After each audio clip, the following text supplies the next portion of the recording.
Hi, welcome to the Get Strong and Healthy podcast. My name is Anna Clow. Thank you for being here. Today, we've got a guest joining us, M. Cardinal. I am very excited to be talking to M today, as M and I have been friends for couple years at this point. Friends like online we've met through different mastermind groups that we've been a part of. And M is a sobriety and mindset coach. So I'm really excited to hear more about your personal story, Em, and also like how you got into what you do and just sharing with our listeners your gems on gems that I know you're about to drop. So, please start us off with sharing a bit about you. Amazing. Well, thank you so much for having me. It's really an honor to be a guest here. Um, so it all started. It all started when I think I was 15 or 16. So I was pretty young, started drinking almost every weekend. We lived in the country, so there was not much to do besides, get drunk and high. So that's where it started, and I started bringing, like alcohol to school and showing up drunk at like in high school because I thought that was cool, quote unquote. Right. So that's where it started. It wasn't really like a problem back then because I was still, living with my parents and I could not do everything I wanted, obviously, and I couldn't buy alcohol because I was too young. So fast forward, then I started working in the restaurant industry, and that's where it kind of went downhill. Just because there's just alcohol is free flowing. You're like encouraged to, take shots with the customers. If a customer is offering you a glass of wine, just you, like you can say no, but it's like, why would I say no if it's free? Right. So, and it makes the shifts go by faster, all of that. And then, so I was a bartender and then I got promoted to manager because I guess I could hold my alcohol and still do a good job. And then it also went downhill from there. I lost my job because I was showing up drunk at work. And that was kind of like one of the like rock bottom moments because it was my first managing job. And I was like, oh my God, I have so much responsibility. I felt like an adult. And then I lost it. And I was like, okay, I'm worthless if I don't work this job. And then I started I wanted to prove to everyone that I didn't have a problem. So I started going to AA meetings just to prove to my family, my friends that I was doing something to get better, but I didn't really want to be there, right? Because I was doing it for them and not for me, because I didn't see that I knew I had a problem, but I was not ready to face it. So I did a couple of AA meetings and it didn't really resonate. There was just a bunch of, old men, and I was like just not feeling it. They were talking about God, and I was like, what is this place? This is like a cult. I don't like it. So I stopped doing them, started drinking again, more more than ever. I think I was spending like $1,500 a month on booze. It was kind of crazy. And then I started diving into personal development work. That was in 2020, 2019, 2020. And then obviously COVID happened, all the liquor store closed, everything closed. And I was like going into withdrawal because I couldn't buy alcohol. And that was like, I got scared. I was like, I'm dying. I'm shaking. I can't sleep, whatever. I was like, okay, I might have a problem. So diving even deeper into self-development, all of that, still drinking. And then I was kind of surrounding myself with those amazing people that had it all together. They were starting businesses, they were fit, they were smart, and all of that. And I was like, oh, what do they all have in common? They don't, they're all sober, they all eat healthy, they all wake up at 5 a.m. and train and all of that. So I was like, I'm going to do that. And then I started doing that. But then, so waking up at 5 a.m., eating all the healthy food, training really hard, training like 8 or 9 times a week. It was disgusting. I was really pushing myself, trying to do the most, but then ruining all my progress by drinking all week, all night, and blacking out multiple times a week. And then I just, at some point, I was coming back from the gym after a leg day.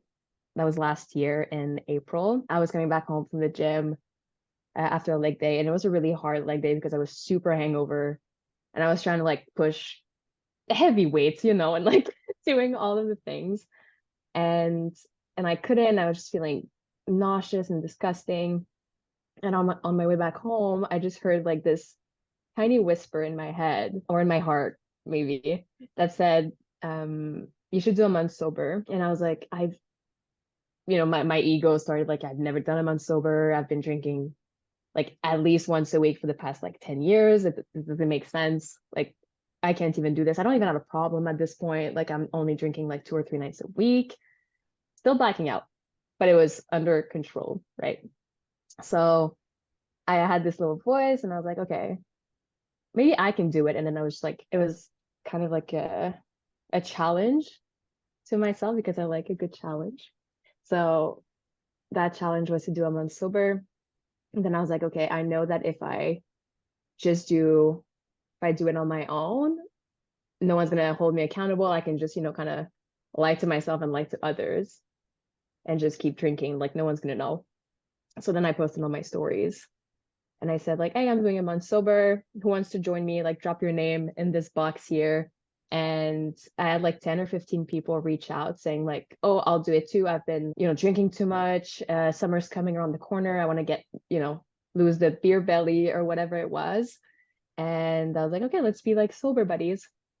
So we did that for a month. And then that month went by, like, not it wasn't easy, but it was easier than I thought just because I was really surrounding myself in like different masterminds with like people that were just taking care of themselves. So I could reflect, like see them as a mirror that this was also possible for me. So yeah, really surrounding myself with people that were kind of on the same path or that I was inspired by. And yeah, then I just kept on going. And now I'm at over a year sober. And Yay. yay, That's so that's where we're at. That's freaking cool. And so tell us a little bit more about how your environment played a role in your journey. You touched on this a bit, but you shared that that's really how you kind of got into things with Mhm. drinking, and then that's also like how you got out of it. So if you could share a little bit more about that, and then how can listeners, apply this to their journeys, whether this is a journey you have with alcohol or with simply maybe you're on a health and fitness journey or whatever it might be. So there was a call I was on. I don't remember when. I think it was in 2022. Uh, and I was on a call, and the person giving the call was saying that, the famous saying, your network is your net worth. The same way that, if you surround yourself with like five smokers, you're going to be the sixth or all of that. And we had a homework, and it was to do a list of the five people we spend the most time with, and then ranking the areas we wanted to improve in life and like ranking them in those areas. So let's say you wanted to make $10,000 a month. Like, what is the average salary or income of your five people you spend the most time with? And I did it for like different areas like relationships, wealth, health, and so like alcohol fell into the health category. And I was like, wow, my circle is not healthy, not wealthy, like don't really have great relationships from what I can see from like a third party perspective. So I saw that and I was like, it was like a wake up call that like something needed to change and I had to take ownership for the company I was keeping. So I was like, if I don't change anything, I'm gonna be in the same spot I am 10 years from now. And that's horrible because I feel like shit. Like I don't want to feel like shit in 10 years, right? So really doing that exercise of like the five people you spend the most time with it, like it could be online or in person. At that point, it was mostly online because everything was closed. Um, and yeah, then I just decided to cut off some people. How, like, that sounds harsh, but it was done with love, love for myself and like love for our relationship. I was just like, I didn't want to hold them, like, if it was their fault that I was not reaching the potential I could reach, if that makes sense. So I was like, okay, let me just lovingly cut this off, or at least decrease drastically how much time we spend together. Yeah, and it's funny that journal prompt. I think I was on that same call that you were, and I had Probably. the exact journal prompt, which is so funny. But so tell us a little bit more about, what do you say to the person who's like, hey, I really want to work on who I'm surrounding myself with, but this person is a family member, or there's someone that I just really kind of can't like get away from, or kind of Mhm. set that boundary, or, maybe they feel bad setting that boundary. Like, how do you kind of navigate that from a mindset perspective?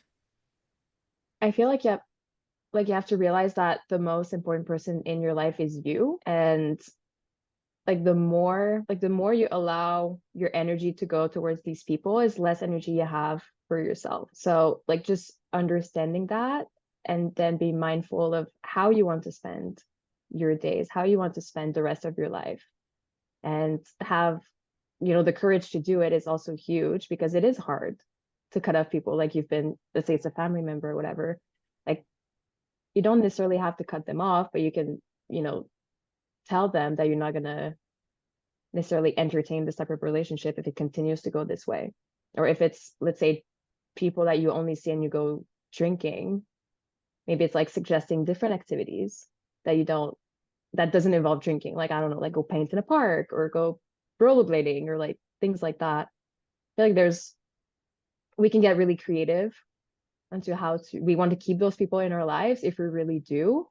But I feel like a lot of people are not willing to let those people go because they're attached to their story and who they were in the past. But if you want to move forward and go into a different path, you have to kind of shed some people and some stories that you're holding about yourself. Yeah. And could you share with us a little bit more, like for our listeners? Why is it that our environment shapes us so much besides the obvious of, maybe getting peer pressured? Like, what are kind of the different reasons why and how this kind of happens that we start to, tend to like mirror Hmm. others? And, I'll let you get into the rest. Yeah. So I feel like as humans, we're really, social beings, and we want to be part of their community. And it's been like thousands of years. Like, if you're left alone in the forest without your tribe, you're probably going to die. So that's just like deeply ingrained that we need community. And that's why, masterminds or like support groups or things like that are great, because we do get this sense of community.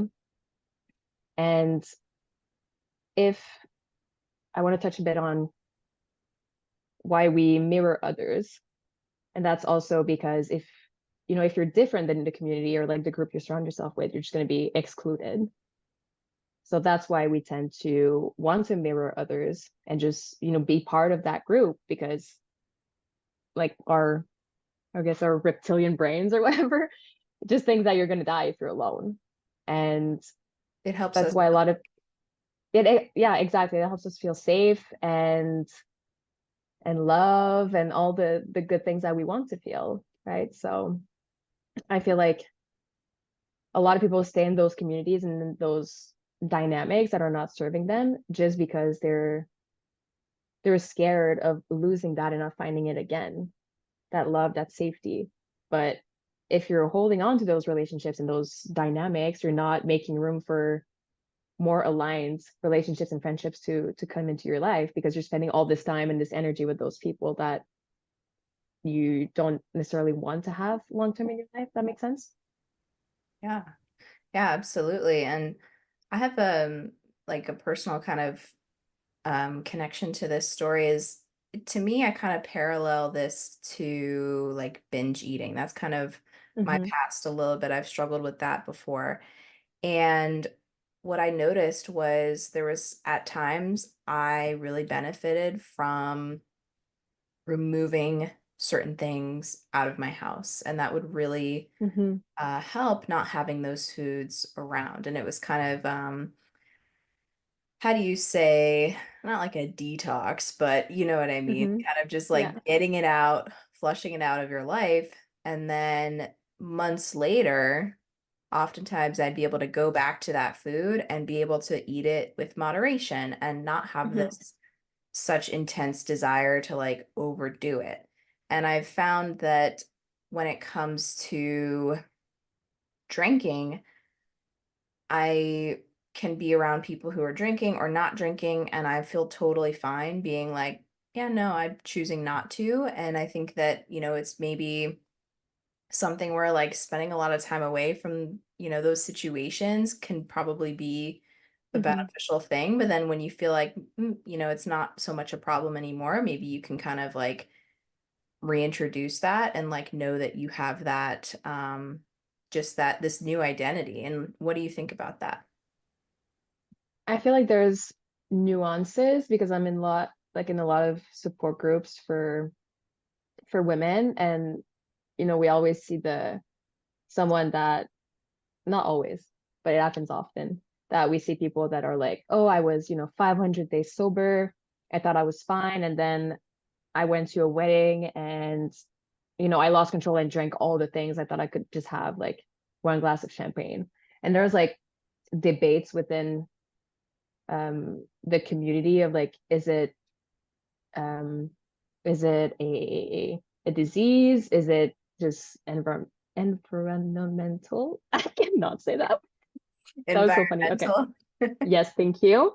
And so I feel like it really depends. I have not, made up my mind on what it is. I do believe there's a choice and that it is possible to drink with intention, which is a bit controversial, but I do believe that it's a choice to drink and it's a choice obviously to not drink. Like you have the ability, like you people are not a 3-year-old kid, right? That they can decide like what they put in their mouth, right? They're not like, oh, this is a Lego block, I'm just gonna put it in my mouth. Like they know when they're what they are ingesting. I feel like a lot of people just maybe don't want to deal with the consequences of it. And I feel like it's kind of risky because I've just seen so many people relapse going for like, oh, I'm just gonna have one drink. And then they go and like they binge for like a week. Then they feel miserable, they feel like shit, and they're like, oh my God, I lost all my progress.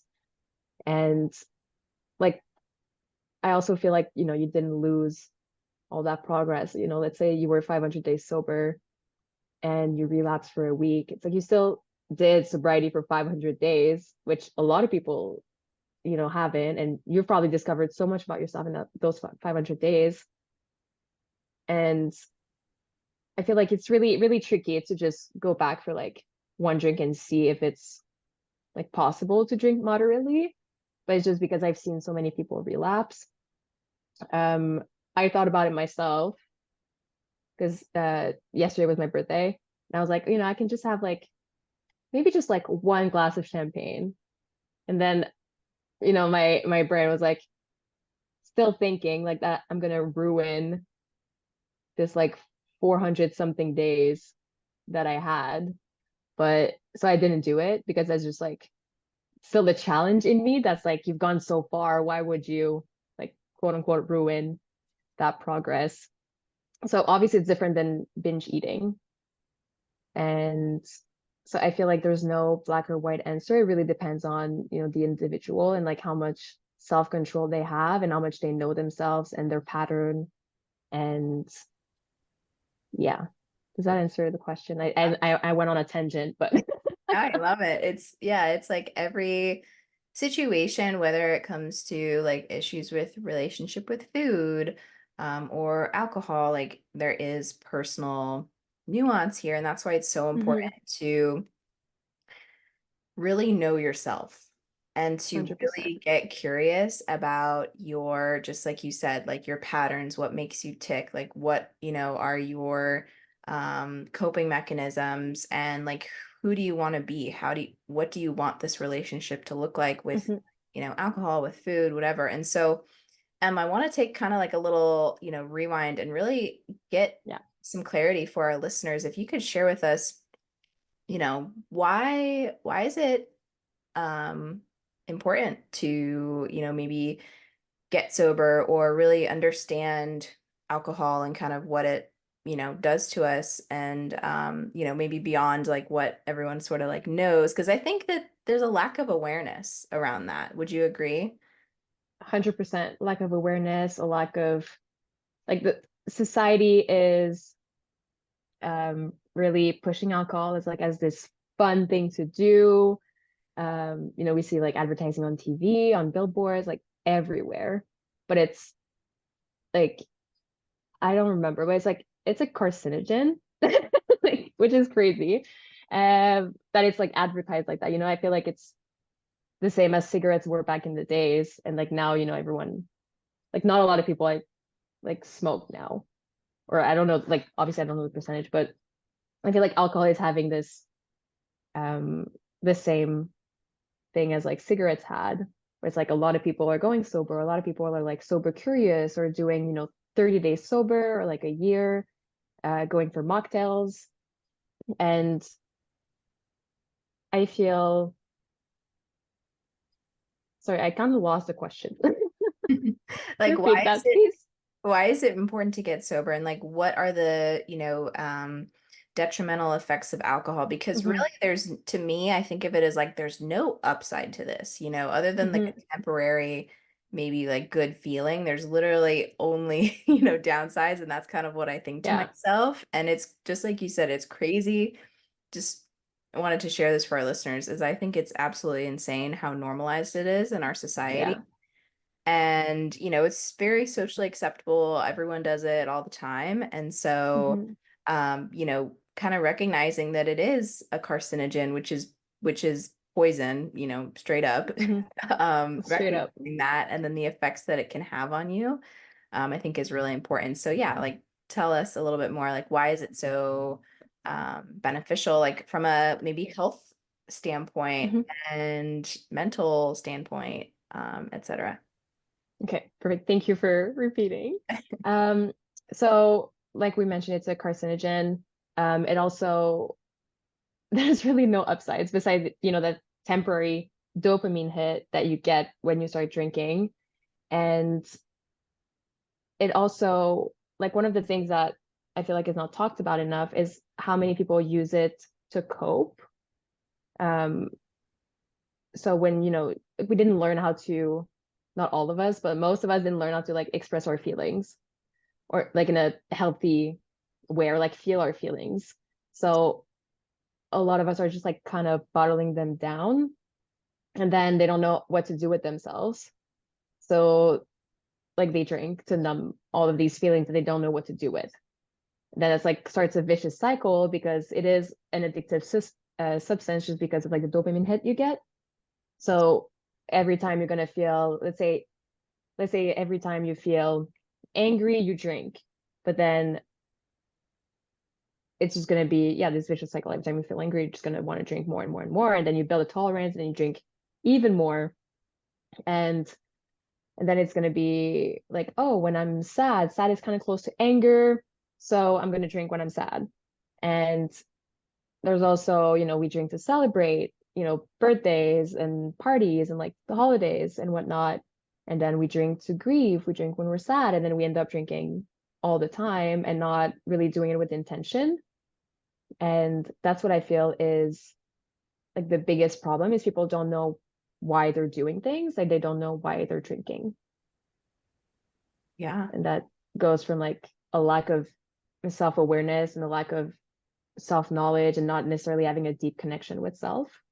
And I find that, since I got sober, I like it wasn't all pink and roses and like, oh, my life is great, I'm healthy now and everything's beautiful. It's like, no, like when I have like big emotions and I'm sad and I'm, going through a heartbreak or whatnot, I literally have to sit with my shit and just feel the things, and like I have nothing really to escape. So just really feeling the things. Like I think is the hardest part is not having anything to cope and just learning from, just learning as it goes, like how to feel my feelings and how and like expressing them and communicating them, setting boundaries and all of that. Um, it's really learning all of the human experience that's been really, I think, the most painful and beautiful thing at the same time. Absolutely. And um, I love the talking on like feeling your feelings Hmm. because I find that, I keep making the parallel to issues with, food because that's where I come from. And it's Yeah, the same stuff is we use something to avoid the uncomfortable feelings that come up for us. And yeah. the power of truly like feeling your big stuff. Like there's been Hmm. times where I would avoid my emotions through like scrolling all night, that I wouldn't be able to sleep, and then I would just be go, go, go all day, and then I would just stuff down my feelings with food and again repeat scrolling, and that would be like this toxic cycle versus Hmm. when I've felt the absolute best in my life and um have quite, I wouldn't say mastered, but gotten pretty good at is allowing myself and my brain space to Hmm. literally just sit there and like feel what's coming up for you. Because it's so easy to distract. It's so easy to grab something that feels like it's gonna help, but in reality, or in the long term, it's really not. And so Hmm. finding different coping mechanisms can also be a great thing to look at, right? Because sometimes just sitting in your shit for, to Hmm. get through it isn't always the answer. Sometimes, yeah, like we, can or should, have some sort of coping strategy. And so, what are some of your favorite, like, coping mechanisms, I guess, like when you do have, uncomfortable things come up or, whatever it might be? I definitely have my recommendations, but I think this will be really great for listeners to hear, like, hey, okay, what can I think about doing instead? Hmm. I love that question. Uh, so I think like one of the biggest ones for me is to journal and like write down everything. Just like brain dump everything that's going on, everything I'm feeling. And then, it kind of relieves like one like a weight off my shoulders and it just kind of helps. And then, can analyze it after. It doesn't matter. Like in that moment, it's just like just brain dump everything that I'm feeling without judgment. And then maybe I would analyze it later, maybe not, depends on how I feel. Uh, if not that, I usually meditate or go to the gym and use all of these emotions and like push harder with proper form and not hurting myself, all of that. Um, and yeah, I feel like those are the big ones I'm using right now, or deep cleaning. And also like visualizing, I'm like, okay, I'm cleaning out all this stuff in my house, like physically. It's just gonna declutter my brain and get my hands on something. So these are my biggest ones right now.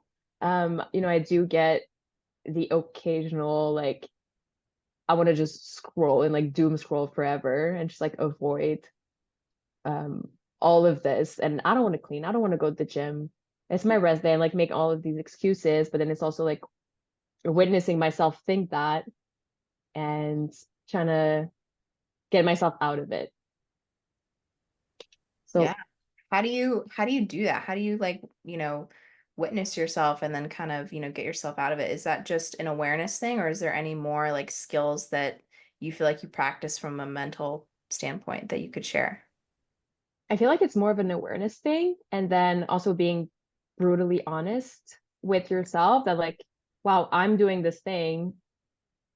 And then what am I going to do? Am I going to keep doing this thing? or am I gonna decide to change and do something else?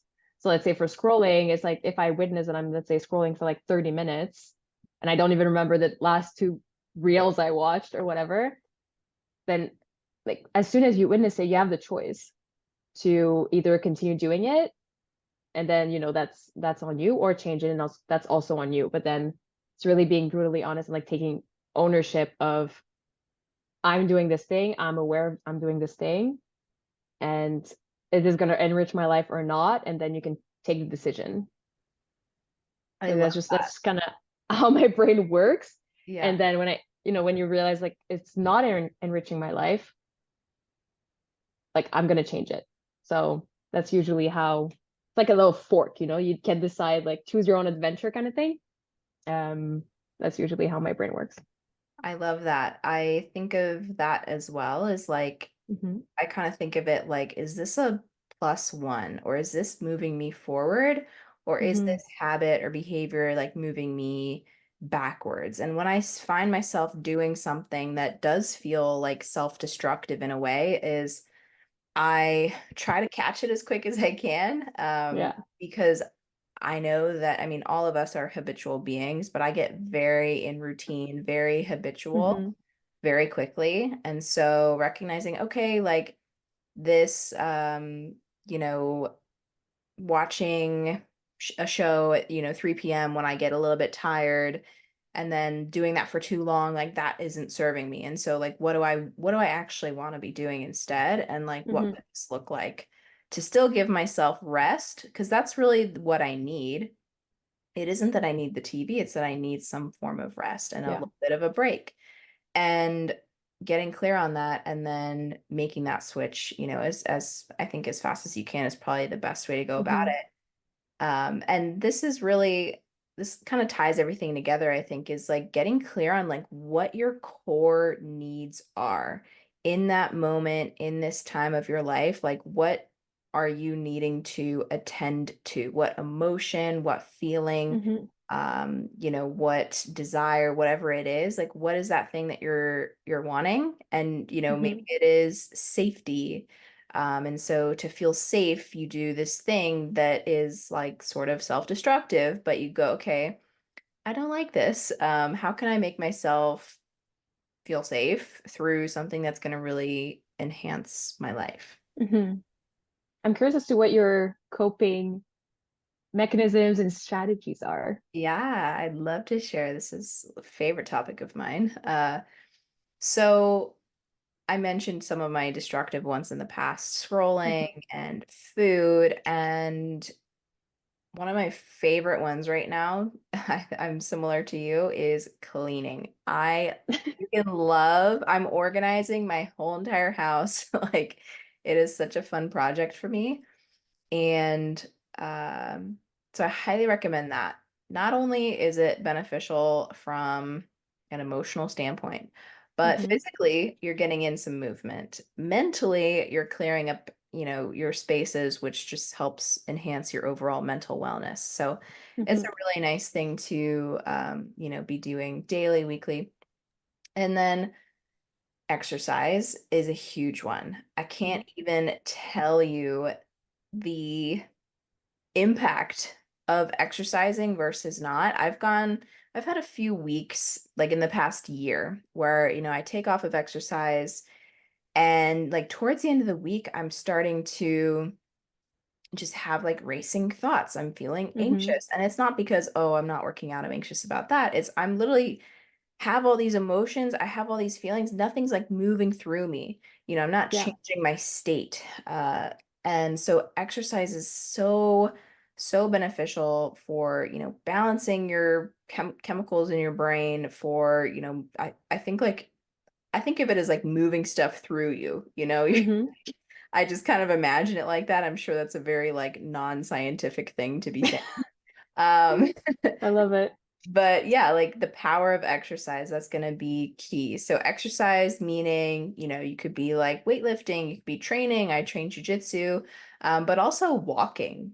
Hmm. Literally, walking will do so much for you. And I think it's easy to, we hear it all the time. Oh, let's go for a walk, yeah, go for a walk. But like the power of walking, if you're not already getting Mm-hmm. outside, or, prioritizing movement in your day, that is going to probably change your whole life if you're feeling like, you're feeling stuck, right? Is Mm-hmm. literally the answer to feeling stuck is to move, and like moving Yeah. laterally will be so beneficial from an emotional standpoint. And then besides that, I would say doing fun things. I don't Mm-hmm. know why I neglected my hobbies, just random stuff that I found fun. I was like, I'm gonna be, uber successful and I'm only gonna work and grind as much as I can and screw everything else. Like very, very masculine way of being. Yeah. Yes, yes. And that used to be me. That is not me anymore. And I prioritize things that are fun and play and just joy and Mm-hmm. rest. And it has, been the best shift to be able to integrate my, feminine side into the, masculine side. And so doing things like my makeup, I Mm-hmm. absolutely love doing my makeup. I used to be obsessed with it years ago. And, like freaking 10 years ago at this point, and I've gotten back into doing that just oftentimes for Mm-hmm. fun. It's very relaxing to me. And then I'll do my nails by myself, Mm-hmm. which I also love.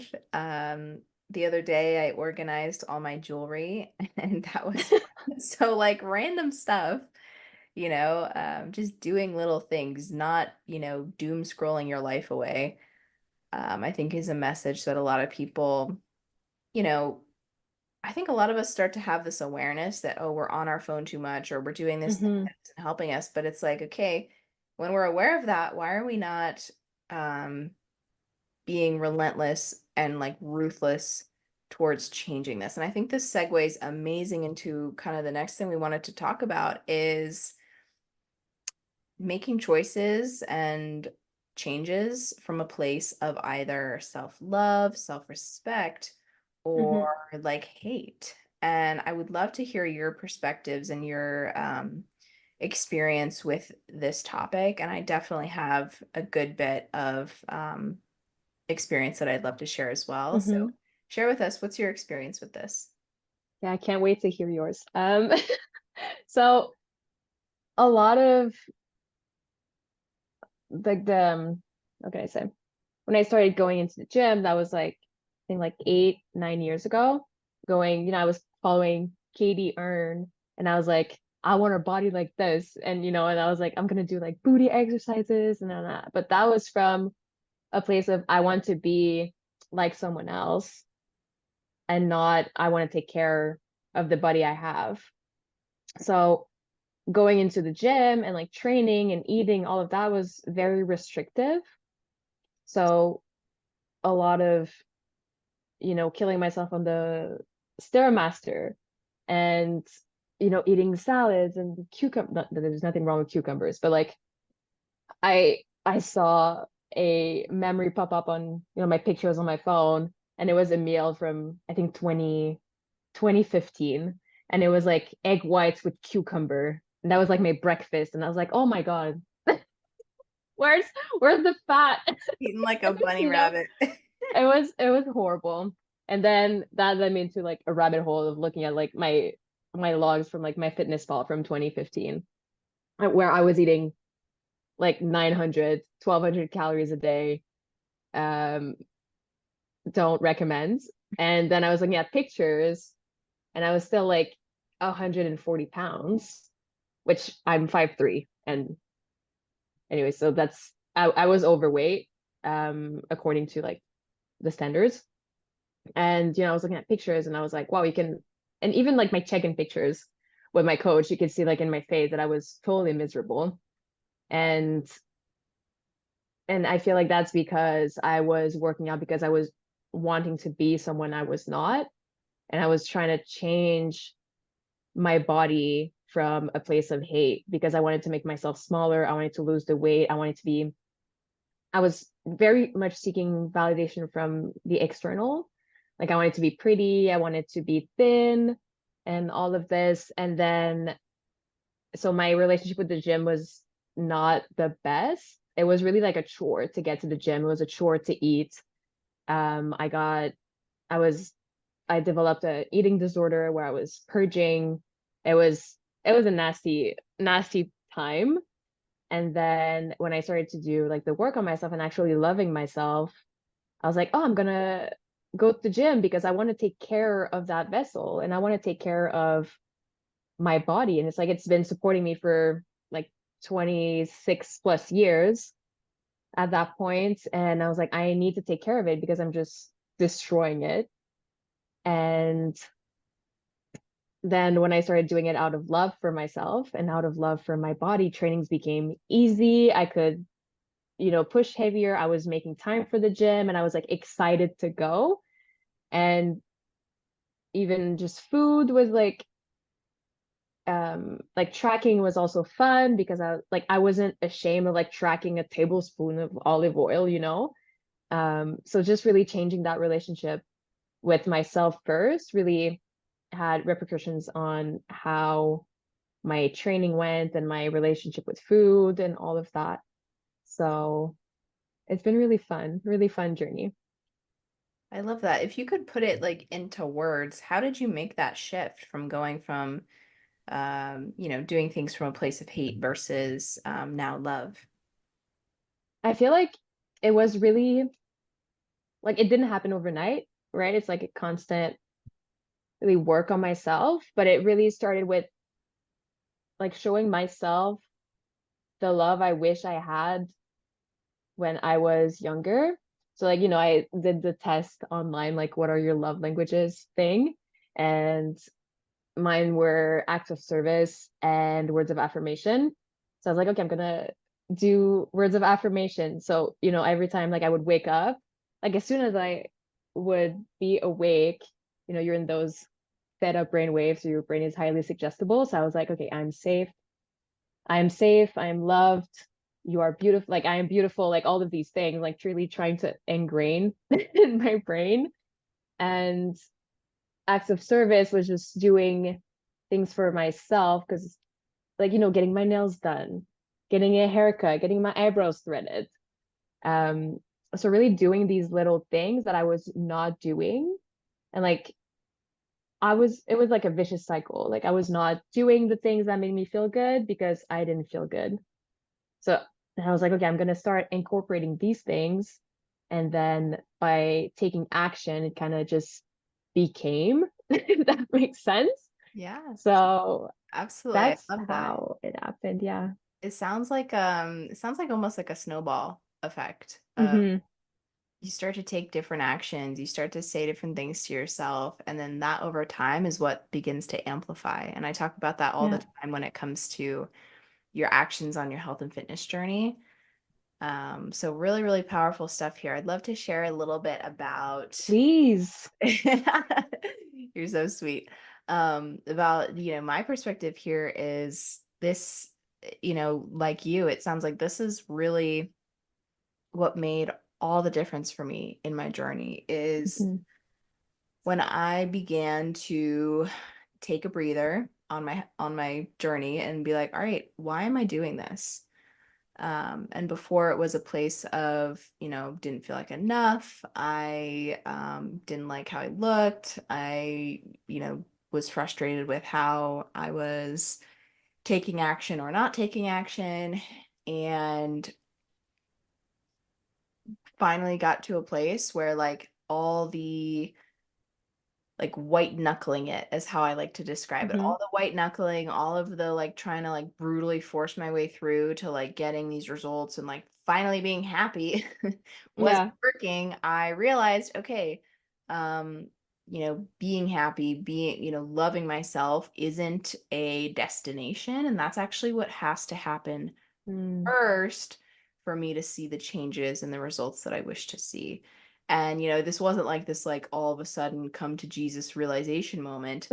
It was more It so, really is. it was more so, like you, a slow, gradual thing where all of a sudden, Hmm. like, dang, I am, um, I speak kindly to myself. I do things to take care of myself. And that's really game changing when it comes to showing up for yourself on your health and fitness journey. I notice that when clients will be like, hey, I'm struggling to like stick to things or whatever, is like they're viewing it as just this program to follow. Rather, it's like, hey, I actually want to be doing these things. This is how I'm going Hmm. to take care of myself, and this is how I'm going to support my body because I love myself and I respect myself. And so really asking yourself this question is like, if you're trying to grow in one way or another, is like, what is that why? What is that thing driving you? And if it is, oftentimes we do start off these journeys from this like negative place. I see it all the Hmm. time in fitness. And like trying to over time like shift that to a place of love, and self-respect, because truly that's what's going to be sustainable. You're not going to last very long continuing to do things Hmm. out of a place of hate. You really do, in my opinion, most of us, we have to kind of do things from this place of like, hey, we want to be kind to ourselves, we love ourselves, we respect ourselves, and that's what's going to help us stick to things and really make healthier, better choices, leading to better results in the long term. 100% I agree with everything you just said. Yeah, so this was really, really cool hearing about your journey. Is there anything else you'd like to share with our listeners in terms of just general advice, tips, gems, anything you got? So one thing that came up when we're talking about coping mechanism was like I like to use this with my clients is make a little list of things you like to do that make you feel good. And whenever you find yourself, doom scrolling or wanting a drink or smoking or whatever, you can look at this little list that's already written out, that was by your highest self, and you can just look at it and be like, okay, I'm going to consciously choose a different thing. So you don't have to like decide in the moment, like, oh, should I paint or should I go for a walk? Like you have this list right here that you can choose from. So I just that came up for me when we're talking, and then I kind of lost it, but then it came back. So I I wanted to love share it. this little trick. I love that so much. Like writing things out, like having that, it's like a tool in your tool belt. Hmm. Um, I think is super valuable. So thank you so much, Em. This was such a great Of conversation course. that I think our listeners are gonna, hopefully a couple of you guys are really gonna resonate with this story and hopefully maybe see yourselves in, a different part of our journeys that we shared and see what you can extract some value from our conversation today. So thanks again, Em, and I will talk to you soon. Thank you so much. Oh, one more thing. Where can our listeners find you? Oh, yes. So Instagram, M Cardinal, EMCARDINAL. This is where I'm most active. So this is where I'm most easily findable at. Perfect. Love it. Thanks so much, Em, and we'll see you Thank guys on you. the next episode.